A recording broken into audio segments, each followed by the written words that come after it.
সকাল থেকে একা হাতে সংসারের সমস্ত কাজ যেভাবে টার্গেট নিয়ে করি, morning routine cleaning. Radhe Radhe বন্ধুরা, কেমন আছো তোমরা সবাই? আশা করি ভীষণ ভালো আছো, আমরাও কিন্তু খুব ভালো আছি। আজকে হচ্ছে মঙ্গলবার, তোমাদের সাথে নিয়ে আজকে ব্লগটা শুরু করছি। সাথে থাকো, আজকের ব্লগটা তোমাদের খুব ভালো লাগবে। সকালবেলা উঠেই প্রথমে জানলাগুলো খুলে দিয়েছি, আর আজকে না ভীষণ ভালো লাগছে। কেন বলো তো? সকাল থেকে না একদমই বৃষ্টি হয়নি। প্রতিদিন সকালবেলা তো প্রচণ্ড বৃষ্টি হয়, আর জামা কাপড়গুলো কাচতে পারি না, সেই কতদিন ধরে জড়ো করে রেখে দিয়েছি। তো আজকে না সকাল থেকে বৃষ্টি হয়নি। আর তাছাড়া না আমি না ভেবেই রেখেছিলাম আজকে বৃষ্টি যতই হোক জামা কাপড় আমি কাচবই, কারণ আর না রেখে রেখে না আর ভালো লাগছিল না। কতদিন এভাবে রেখে দেওয়া যায় বলো তো? দুটো একটা করে কেচে দিয়েছি, যখন যেটা না কাচলে একদমই হয় না তখন তো সেটা কেচে দিয়েছি। আর সেই কবে বেড কভারটা পাল্টেছি, এখনও পর্যন্ত সেই বেড কভারটা কাচতে পারিনি। আসলে কেচে আবার অত বড় বেড কভার সে শুকাবে না, কোথায় মেলবো, ভেতরে তো মেলে রাখতে হবে, সেই ভেবে আর কাচা হয়নি। তো আজই দেখি সকাল থেকে বৃষ্টি হয়নি, একটু মেঘলা মেঘলা করছে, তবুও ভাবলাম তাহলে সব কিছু ভিজিয়ে দিয়েছি। সকালবেলা ঘুম থেকে উঠেই যতগুলো কাচার ছিল সব কিছুই ভিজিয়ে দিয়েছি জামা কাপড়গুলো, যে আজকে জামা কাপড় কাচতেই হবে। তো সেই জন্য প্রথমে যে ঘর বাড়িগুলো কিছু কাজকর্মগুলো করে নিই, সকালের যে বাসি কাজগুলো আছে সেগুলো সেরে তারপরে জামা কাপড় কাচতে যাব। আজকে আবার হচ্ছে ওই সোফার কভার, তারপরে হচ্ছে কুশানের কভারগুলো সব কেচে দেবো, কারণ এই কাচবো ভেবে রেখেছি, কিন্তু ওই বৃষ্টির জন্য আর কাচতে পারিনি। বেশ ভালোই নোংরা হয়ে গেছে, তো ভাবলাম কি এবার না কাচলে হবে না, তাহলে কেচেই দেবো। তো যাই হোক, আমাদের ঘরটা পরিষ্কার করে চলে আসলাম এই ঘরটাতে। আজকে জানো তো এই ঘরে ঘুমানো হয়েছিল রাত্রিবেলা, আমাদের ঘরটাতে ঘুমানো হয়নি। এই ঘরে কালকে এই যে টিভিতে বসে বসে আমরা সিনেমা দেখছিলাম সবাই মিলে। সিনেমা দেখার পর না তখন ভাবলাম আর ওই ঘরে কি যাব, এই ঘরেই ঘুমিয়ে পড়ি। তো সেই জন্য আজকে এই ঘরেই আমরা ঘুমিয়েছিলাম। অনেক দিন পর বলতে পারো যে এই ঘরে ঘুমালাম, কারণ এই ঘরে তো সেরকমভাবে ঘুমানো হয় না, এমনি মাঝে মধ্যে থাকা হয় দিনের বেলা আর কি কখনো, কিন্তু রাতে আর ঘুমানো হয় না। তো আজকে আবার এই ঘরটাতেই ঘুমিয়েছিলাম রাত্রেবেলা করে। আর এদিকে কি হয়েছে বলতো, আমাদের এই ঘরে ওই যে দেখো জানলা দিয়ে দেখো পাশে একটা টিনের ঘর আছে, পাশের বাড়ি। আর আমার না একটু আওয়াজ হলে না ঘুম ভেঙে যায়, ঘুম পায় না। আর ওই ঘরে থেকে থেকে অভ্যাস তো আমার, আবার নতুন জায়গায় শুলেও না ঘুম পায় না। নতুন জায়গা নতুন বিছানায় শুলে না ঘুম আসতে চায় না। নিজের বাড়ি তারপরে অন্য বিছানায় শুলে না ঘুম আসতে চায় না, ওই বিছানায় থেকে থেকে অভ্যাস হয়ে গেছে। আর রাত্রেবেলায় যে বৃষ্টি পড়ছে, ঝিরিঝিরি বৃষ্টি, আর ওই বৃষ্টির জল টিনে পড়ছে, তো আর টিনে তো জল পড়লে জানোই কীভাবে শব্দ হয়। আর এদিককার জানলাটাও খুলে রেখেছিলাম, একটু ঠান্ডা ঠান্ডা হাওয়া দিচ্ছিলো বৃষ্টির জন্য, তো সেই জন্য ওই সাইডের জানলাটা খুলে রেখেছিলাম, এই দিককার জানলাটা বন্ধ ছিল। আর রাত্রেবেলা করে কি হয়েছে, এই যে টিপি টিপি বৃষ্টি পড়ছে আর টিনের জল পড়ছে আর শব্দ হচ্ছে, আর আমি আর ঘুমাতে পারছি না। আর আমার না কি বলতো, একটু হালকা আওয়াজ হলে না আমার ঘুম আসতে চায় না, একদম পরিবেশটা শান্ত না হলে না আমার ঘুম আসতেই চায় না। এদিকে বাবান ঘুমিয়ে যাচ্ছে আর আমি ঘুমাতে পারছি না, আর এই যে টিনের আওয়াজের জন্য ঘুম আসছে না। তো তার মধ্যে আবার আলাদা একটা বিছানায় শুয়েছি, সেই অনেকক্ষণ পর তারপরে ঘুমাতে পেরেছি। তো যাই হোক, এদিকে দেখো সোফা কভারটা খুলে নিলাম আর কুশানের কভারগুলো খুলে নিলাম, এগুলো সব আজকে ধুয়ে দেবো। এদিকে কিছুটা জামা কাপড় তো ভিজিয়ে রেখেছি পরলাম, এখন এগুলো গিয়ে আবার ভিজিয়ে রাখবো অন্য একটা বালতিতে, আজকে সব কিছুই কেচে দেবো। তো যাই হোক, এদিকে সোফা কভারটা তুলে নিয়ে তারপর সোফাটা একটু ঝেড়ে নিলাম, নিয়ে তারপর এখন এই যে হচ্ছে ঝাড় দিচ্ছি ডাইনিংটা। এদিকে দেখো সোফার কালার আর হচ্ছে টি টেবিলের কালারটা একদম এক হয়ে গেছে মনে হচ্ছে। তো যাই হোক, এদিকটা ঝাড়টা দিয়ে এখন এই সাইডটা ঝাড় দিচ্ছি, দিয়ে তারপর আজকে ওই সিঁড়িঘরের না ওখানটা বেশ ভালো ঝুল পড়েছে, ভাবলাম আজকে একটু সিঁড়িঘরটা পরিষ্কার করব, কারণ সিঁড়িঘরটা তো পরিষ্কার করা হচ্ছিল না কয়েকদিন ধরে, তো ভালো এই দিকটা করে আসি। তো সেই জন্য দেখো এদিকে সিঁড়িঘরটা পরিষ্কার করছি। আর এই যে দেখো সিঁড়িঘরে একটা দড়ি টাঙিয়ে রেখেছি, এই বৃষ্টির জন্য দড়িটা টাঙাতে হয়েছে, কারণ এত বৃষ্টি পড়ছে আর ছাদ থেকে জামা কাপড় নিতে হচ্ছে আবার রাখতে হচ্ছে এরকম করে করে প্রতিদিন। তো সেই জন্য কী করি বলো তো, যখন দুই একটা ভেজা থেকে যায় না তখন এই সিঁড়িঘরে হচ্ছে মেলে দিই, নইলে গ্যারেজ রুমে তো বেশি জায়গা নেই, ওখানে কিছুটা মেলে দিই, ওখানে একটা দড়ি টাঙানো আছে, আর অনেকগুলো হলে না তখন অনেকটা জায়গা ছাড়া তো হয় না। তো সেই জন্য এই দড়িটাতে হচ্ছে সিঁড়িঘরে মেলে দিতে হয়, আর হচ্ছে গ্যারেজ রুমে একটা দড়ি টাঙানো আছে, গ্যারেজ রুমে মেলে দিই, এই দুটো দড়িতেই হচ্ছে মেলে দিতে হয়। বৃষ্টির দিন তো এখন ছাদে দেওয়াই যায় না, এখানে মেলতেই হচ্ছে প্রত্যেকটা দিনই। তো যাই হোক, এদিকে সিঁড়িঘরটা ভালো করে পরিষ্কার করলাম, করে তারপরে হচ্ছে এখন এই যে সিঁড়িটা ঝাড় দিচ্ছে। আর এই যে সিঁড়িতে বাবানের পাপা দেখো কী করেছে, হেলমেটটা পর্যন্ত রেখে দিয়েছে সিঁড়িতে। আসলে যা পাবে সব কিছু এনে সিঁড়িতে রাখবে, ওর ব্যাগ বলো যাই বলো সব কিছু এনে ওর সিঁড়িটা সামনে পাই, তো সিঁড়িতে রাখতে রাখতে অভ্যাস হয়ে গেছে, সব কিছু এনে সিঁড়িতে রেখে দেবে, জলের বোতল থেকে শুরু করে বাজারের ব্যাগ যা পাবে সিঁড়িতে রাখতে হবে। আমি যে কত কি বলবো, এত গুছিয়ে রাখি তারপরেও শোনে না কথা, আমাকে সেই বারবার করে গুছিয়ে রাখতে হয়, যা কিছু পাবে সিঁড়িতে এনে রেখে দেবে। তো যাই হোক, এদিকে সিঁড়িটা ঝাড়টা ভালো করে দিচ্ছি, দিয়ে আর একটু বাকি আছে ডাইনিংটা, ঝাড় দেওয়া, তো ওইটুকু ঝাড় দিলে একদমই হয়ে যাবে। আর হচ্ছে এই দিকটা ঝাড় দেওয়া হয়ে গেল। তো যাই হোক চলে আসলাম এখন এই দিকটা ঝাড় দিয়ে। তো এখন না নোংরাটা কী করছি বলতো, মানে এখান থেকে উঠিয়ে ফেলছি, যেহেতু বৃষ্টি হয়নি ঠিকই সকালবেলা, কিন্তু রাতে তো বৃষ্টি হয়েছে আর তার মধ্যে রাস্তাটা ভেজাই আছে। এখন যদি আমি এই নোংরাটা কী করে ফেলি না সামনে, কী হবে বলো তো, সেটা তো আর হচ্ছে মানে লেগেই থাকবে, যতই ঝাড় দিই মানে উঠবে না। তার মধ্যে বৃষ্টি হয়নি, তো ভাবলাম কি এটা তো উঠিয়ে ফেলে দিই, তাহলে পরিষ্কার থাকবে। তো যাই হোক এখন উঠানটা ঝাড় দিচ্ছি। উঠানটা তো অনেক দিন পরই বলতে পারো ঝাড় দিলাম, কারণ এই যে প্রতিদিন বৃষ্টি হচ্ছে, বাবানের বাবা ছাতা মাথায় দিয়ে উঠানটা ঝাড় দিয়ে দিচ্ছে। আর তার মধ্যে বৃষ্টির জন্য এত শ্যাওলা পড়েছে, দেখো উঠানটা পুরো শ্যাওলা পড়ে গেছে আর এত পিছলা হয়ে গেছে। সকালবেলা বৃষ্টি হয়নি দেখে আমি ঝাড় দিতে পারছি, নইলে না এত পিছলা হয়েছে ঝাড় মানে হাঁটা চলাই মুশকিল, একদম পা পিছলে যাচ্ছে। আবার আজকে না সারাদিন মানে বৃষ্টি হয়নি, রোদটা ভালোই উঠেছিল, একটু হালকা পাতলা করে ভালোই রোদ উঠেছিল, একদম রাস্তাটা শুকিয়ে গেছিলো জানো তো, একদম সুন্দর, মনে হচ্ছে না পিছলে যাচ্ছে। তারপরে আবার বৃষ্টি হয়ে আবার সেই এক, তারপরে স্নান করেই চলে এসেছি ফুল তুলতে। তো এইদিকে আবার আমি স্নান করতে ঢুকেছি, তখন আবার বাবানের পাপা গিয়েছিলো বাজারে মাছ আনতে, তো মাছ নিয়ে আসলো। তো আজকে আমি পুজো দেবো না, বাবানের পাপাই পুজো দেবে। ওই বললো যে আমি স্নান করে পুজো দিয়ে দেবো, তুমি শুধু ফুলটা তুলে রাখো। তো ঘরের পিছন থেকে কিছুটা তুলেছে বাবানের পাপা, আর আমি এই যে সামনের কয়েকটা তুলে নিচ্ছি। সামনের কয়েকটা তুলে নিয়ে আবার বাজারে চলে গেছিলো, কারণ প্রতিদিন তো ওই ফুল তুলে দেয়, বৃষ্টির জন্য আমার আর ফুল তোলাও হয় না, আর উঠানটাও ঝাড় দেওয়া হয় না, এই দুটো কাজ প্রতিদিনই ওই করে দেয়। তো আজকে বললো কি আমি পুজো দিয়ে দেবো, তোমাকে দিতে হবে না। তো সেই জন্য আজকে আমি আর পুজো দেবো না, শুধু ফুল তুলে রেখে দেবো। তো এইদিকে গাছেরটা কয়েকটা তুলে নিলাম ফুল তুলে। তো দেখো কতগুলো ফুল তুলেছি, নিয়ে চলে যাব ঠাকুর ঘরে। ফুল রেখে তারপরে চলে আসলাম এখানে। এই যে কালকে রাতে করেছিলাম রুটি আর আলু পেঁপের তরকারি, সেটা একটু সকালবেলা করে খেয়ে নিচ্ছি। এখন কি হয়েছে বলো তো, সকালবেলা করে না প্রচণ্ড খিদে পায়। আগে তো পেতো না, এখন সকালবেলা ঘুম থেকে উঠে ব্রাশ ট্রাশ করে ফ্রেশ হয়ে না কিছু না খেলে না আর ভালো লাগে না, তখন মনে হয় যে প্রচণ্ড খিদে পাচ্ছে, থাকতে পারছি না।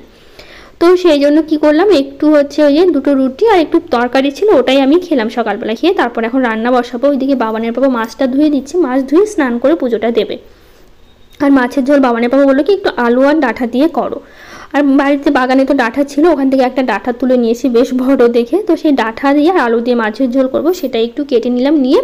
আর এইদিকে করবো আজকে মাছের ঝোল আর বরবটি ভাজা করব। তো এই যে সেই জন্য বরবটিটা কেটে নিচ্ছি, ব্যাস আজকে না এগুলোই রান্না করব, আর সেরকম কিছু করব না। তো সেই জন্য এই যে বরবটিটা কেটে নিচ্ছি, কেটে রেখে দেবো। আর ওইদিকে হচ্ছে ভাতটা তো আমি বসিয়ে দিয়েছি, যাতে ভাতটা হয়ে যায়। ভাত বসিয়ে দিয়েছি বলতে গেলে ভাতের জলটা বসিয়ে দিয়েছিলাম। তো সেই জন্য হচ্ছে ওখানে ভাতটা হচ্ছে, আর এইদিকে হচ্ছে আমি এখন দিয়ে দেবো হচ্ছে এই যে হচ্ছে মানে কি বলবো ভেন্ডি সেদ্ধ।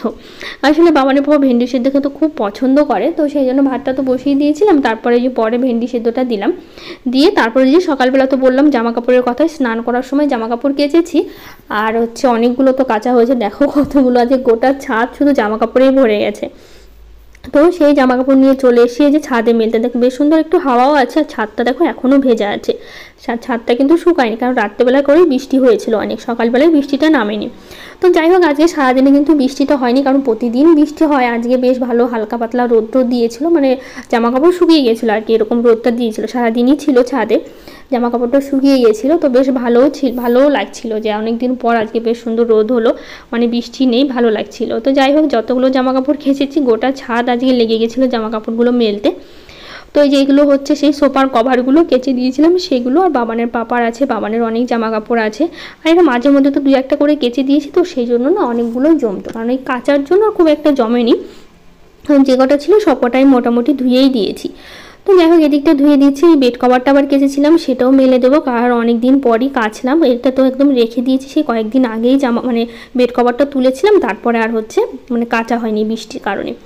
তো সবকটা এখানে মেলে দেবো, দিয়ে তারপরে চলে যাবো রান্না করতে। ওইদিকে বাবানের বাবা মাছ ধুচ্ছিল, তো সেই জন্য ভাবলাম তাহলে জামা কাপড়গুলো এনে ছাদে মেলে দিই, ততক্ষণে হয়ে যাবে। তো সেই জন্যই জামা কাপড়গুলো নিয়ে চলে আসলাম ছাদে। তো এগুলো মেলে তারপরে যাব হচ্ছে রান্না করতে। আর আজ এই মাছের ঝোল আর বরবটি ভাজা করবো, তো ভাবলাম খুব একটা তো সময় লাগবে না রান্না করতে, তাড়াতাড়ি হয়ে যাবে, তাহলে জামা কাপড়গুলো মেলেই দিই। আসলে এগুলো কাচতে মেলতেই কিন্তু অনেকটা সময় এখানেই চলে গেছিলো, আর এতগুলো কাচতেও তো সময় লাগে, আর হাতে কাচি যেহেতু, আর হাতে কাচলে তো কতটা সময় লাগে জানোই তোমরা। তো যাই হোক ওইদিকে জামা কাপড়গুলো মেলে চলে এসেছি রান্নাঘরে। একটু জিরে আর শুকনো লঙ্কা ভেজে নিলাম, কারণ ওটাই আজকে মশলা বানিয়ে গুঁড়ো করে আমি দেবো, এমনি মশলা কাঁচা মশলা বেটে আজকে রান্না করবো না, একটু সিম্পলভাবে পাতলা করে একটু ঝোল করব। তো যাই হোক কয়েকটা মাছ রান্না করছি, আর কয়েকটা রেখে দিলাম। তো যে কটা রান্না করছি সে কটাই ভেজে নিচ্ছি, আর পাশের কড়াইতে আমি বরবটিটা দিয়ে দিচ্ছি, কারণ অনেকটা সময় হয়ে গেল তো, দুটো কড়াইতে না করলে এখন আজকে আর হবে না, রান্না শেষ হবে না। কারণ টাইম হয়ে যাবে, ওরা আবার স্কুলে যাবে সেই জন্য। তো এইদিকে হচ্ছে আমি মাছটা দেখো ভালো করে ভেজে নিয়েছি, এখন হচ্ছে আরেক দিকটা ভালো করে ভেজে নেবো, সেই জন্য একটু উল্টে নিচ্ছি। তো যাই হোক অনেক বক বক করলাম, এবার কয়েকটা কমেন্ট পড়ে নিই। আর রেক্সোনা দিদিভাই বলেছে খুব সুন্দর হয়েছে। আর হ্যাঁ গো দিদি, খুব বৃষ্টি হচ্ছে আমাদের এখানে, তো প্রচুর বৃষ্টি হচ্ছে, প্রত্যেকটা দিন বৃষ্টি হয়ে যাচ্ছে। তো হেনা দিদিভাই বলেছে অল টাইম তোমার ভিডিও অনেক ভালো লাগে দিদি, নতুন করে কি আর বলবো, আজ আমার জ্বরটা বেড়েছে গো দিদি, ভালো লাগছে না। তো জ্বর থাকলে তো ভালো লাগে না, তোমার কি জ্বর এখন কমেছে কিনা জানিও, আর কেমন আছো সেটা কিন্তু অবশ্যই জানিও, আর নিজের খেয়াল রেখো, একটু যত্ন রেখো নিজের। তো যাই হোক দিদিভাই থ্যাংক ইউ এত সুন্দর করে বলার জন্য, আর তুমি বলেছো আমার খুব ভালো লেগেছে। তো যাই হোক এদিকে দেখো আলুটা খুব ভালো করে লবণ হলুদ দিয়ে ভেজে নিয়েছি, নিয়ে তারপর এর মধ্যে দিলাম ডাঁটাগুলো, দিয়ে এটা আরও কিছুক্ষণ ভেজে তারপর এর মধ্যে দেবো ঝোল। আর কয়েকটা লঙ্কা আমি ফাটিয়ে দিয়েছি, আর হচ্ছে কয়েকটা তো শুকনো লঙ্কা দেখলে জিরে ভেজে নিয়েছি গুঁড়ো করে, ওটা দেবো আর কি, মানে মশলা বানিয়ে। শারমির ইজি রেসিপি থেকে বলেছে গাছ থেকে এমন লঙ্কা তুলে খেতে দারুণ মজা। আসলে সেদিন কিন্তু অনেকগুলোই লঙ্কা পেয়েছিলাম, গাছে বেশ অনেকগুলো লঙ্কা ধরেছিল। আর নিজেদের বাড়িতে বাগানে একটু শাকসবজি লাগিয়ে খেতে সেটা তো ভীষণ ভালো লাগে, আমার তো ভালো লাগে। আর এখন কি হয়েছে বলতে, এত বৃষ্টি নামছে না, কোনো শাকসবজি হচ্ছে না। কিছু ফুলের গাছ ছিল নয়নতারা, সেই গাছগুলো না মরে যাচ্ছে, জানো তো। ধীরে ধীরে এত বৃষ্টি নামলে কি কোনো গাছ হতে পারে বলো, কোনো গাছই ঠিকমতো হচ্ছে না। একটা পেঁপে গাছ ছিল, কি পেঁপে ধরেছিল তোমাদের তো দেখালাম, যেমন তো পেঁপে গাছটা পর্যন্ত মরে গেল, এত বৃষ্টিতে কোনো জিনিসই ঠিকমতো হচ্ছে না। আর সব সময় যদি বৃষ্টি হয়, মানে যত বেশি জল পাবে মানে জল গাছের জন্য ভালো, কিন্তু তারপরে বেশি জল হয়ে গেলে তো গাছের তো ক্ষতি হবেই। সেই জন্য না কোনো শাকসবজির গাছই এখন লাগাচ্ছি না, যা যা ছিল সবই তো নষ্ট হয়ে যাচ্ছে ধীরে ধীরে, কারণ এত বৃষ্টির জন্য না কিছুই হচ্ছে না। বিবিতা বোন বলেছে খুব সুন্দর লাগলো ভিডিওটা দিদিভাই, thank you. SM simple housewife থেকে দিদিভাই বলেছে অনেকটা বেশি ভালো লাগলো ভিডিওটা দিদিভাই, থ্যাংক ইউ দিদিভাই। পূজা দে দিদিভাই বলেছে দিদিভাই আমি তোমার ভিডিও রোজ দেখি, খুব ভালো লাগে আমার। তো তুমি ফোনটা কিভাবে রেখে ভিডিও বানাও সেটা একটু দেখাবে প্লিজ। তো আমার তো একটা ফোন, তো সেই জন্য না ভিডিওটা করতে পারি না। দুটো ফোন থাকলে হয়তো একটা দিয়ে ভিডিও করতাম, কিভাবে সেটা তোমাদের দেখাতাম। আমি তোমাকে বলতে পারি এইটুকু যে তুমি মানে যদি ভিডিও করো তাহলে তুমি নিজে দেখবা যে কোন দিক থেকে ভালো লাগছে, এক সাইড থেকে কোণা থেকে কিভাবে করবা। আমি সব দিক থেকে ক্যামেরা ঘুরিয়ে দেখি, যে দিক থেকে আমার পছন্দ হয় আমি সেই দিক থেকে ভিডিওটা ওঠাই। কারণ সবসময় না এক দিক থেকে ভিডিও দেখতে ভালোও লাগে না, সব দিক থেকে ভিডিও দেখতেই ভালো লাগে, যে মানে একইভাবে যে ভিডিও হতে আছে সেটা কিন্তু ভালো লাগে না, সব অ্যাঙ্গেল থেকে ভিডিও নিলে কিন্তু বেশ ভালো লাগে। তো যাই হোক এদিকে বাবানকে আগে খেতে দিয়েছি, কারণ ওর অনেকটা সময় লাগে খেতে সেই জন্য। আর এদিকে দেখো আমি বাবানের পর পূজাটাও দিয়ে দিয়েছি, দিয়ে খাওয়া দাওয়া শেষ করে এখন বাবান ওরা যাবে স্কুলে। তো সেই জন্য যে বাবান দেখো রেডি হয়ে বাইরে দৌড়াদৌড়ি করছে। আজকে কিটো পরে পাঠাচ্ছি, কারণ বৃষ্টির কথা বলা যায় না, সেটা ভেবেই পাঠিয়েছিলাম, যদি বৃষ্টি আসে আর জুতা ভিজে গেলে তো সেই ভেজা জুতা পরে সারাটা দিন কাটাতে হবে সেই জন্য। তো যাই হোক বৃষ্টিটা আসেনি, কিন্তু কিটো পরেই পাঠিয়েছিলাম। এখন কদিন ধরে না কিটো পরেই পাঠাচ্ছি এই বৃষ্টির জন্য, কারণ জুতা মোজা একবার ভিজে গেলে সারাটা দিন ওই ভেজা জুতা মোজা পরেই মানে স্কুলে কাটাতে হবে, আর সেই জন্য। তো আগের দিন ব্লগে আরও কিছু দিদিভাইরা কমেন্ট করেছে, দুলুমণি ব্লগ, জীবনের ওঠাপড়া, শ্রেয়সী ব্লগ, ঝিলিক মণ্ডল, পজিটিভ তিথি, সামিয়া, পায়েল অফিসিয়াল, পূর্ণিমা দাস, সবাইকে থ্যাংক ইউ, অনেক ভালোবাসা, এত ভালোবাসা দেওয়ার জন্য, কমেন্ট করার জন্য। আর এইদিকে হচ্ছে বাবানের পাপা ওরা তো স্কুলে বেরিয়ে গেল, যাওয়ার পরে যে খাওয়া দাওয়ার পর আর বাসনগুলো মাজা হয়নি, এদিকে আমাদের সবারই খাওয়া দাওয়া হয়ে গেছে। তারপরে হচ্ছে এখন এই যে বাসনগুলো ধুয়ে রাখছি, বাসনগুলো তো মেজে নিয়েছি, এদিকে রান্নাঘরটা আমার পরিষ্কার হয়ে গেছে, শুধু বাসন কটাই বাকি ছিল মাজার জন্য, তো সে কটাই মেজে নিলাম, নিয়ে তারপর এখন ধুয়ে রাখবো। এগুলো এখন আপাতত গামলাতে রেখে দেবো, জলটা ঝরে গেলে তখন হচ্ছে ওই বাসন রাখার যে র্যাকটা আছে ওটাতে পরে গুছিয়ে নেবো, এখন আর গুছিয়ে রাখবো না, কারণ এটা রাখলে না সেই জলগুলো টপটপ করে পড়তেই থাকবে। তো যেহেতু ভেজা আছে তো সেই জন্য সব কিছু গামলাতে রেখে দিয়েছি, দিয়ে তারপর এখন এই যে বাসন মাজার পর না বেসিনটা পরিষ্কার না করলে একদমই হয় না, কারণ হচ্ছে না বেসিনটা একদমই তেলে হয়ে থাকে বাসন মাজার পর। তো সেই জন্য না যখনই বাসন মাজি তখনই কী করি বলো তো, বেসিনটা একদম খুব ভালো করে আমি কিন্তু পরিষ্কার করে নিয়ে তারপর মানে সাবান দিয়ে ভালো করে পরিষ্কার করে নিয়ে তারপর হচ্ছে ধুয়ে রাখি, এতে বাসন মানে বেসিনটা কিন্তু সবসময় পরিষ্কার থাকে। তো যাই হোক একবার বিকেলবেলা আবার দেখো কয়েকটা ফল কেটে নিয়েছি, মানে মৌসুমি ছিল শুধু, আর বেদানা ছিল, বেদানা খাইনি, শুধু মৌসুমি কেটে নিয়েছি, ওটা বসে খেলাম। আর বাবানের পাপা আবার সন্ধ্যাবেলা চপ আর সিঙ্গারা নিয়েছিল, সেটা আমরা তিনজনে মিলে বসে খেলাম। তো যাই হোক আজকের মতো টাটা, কেমন লাগলো জানিও।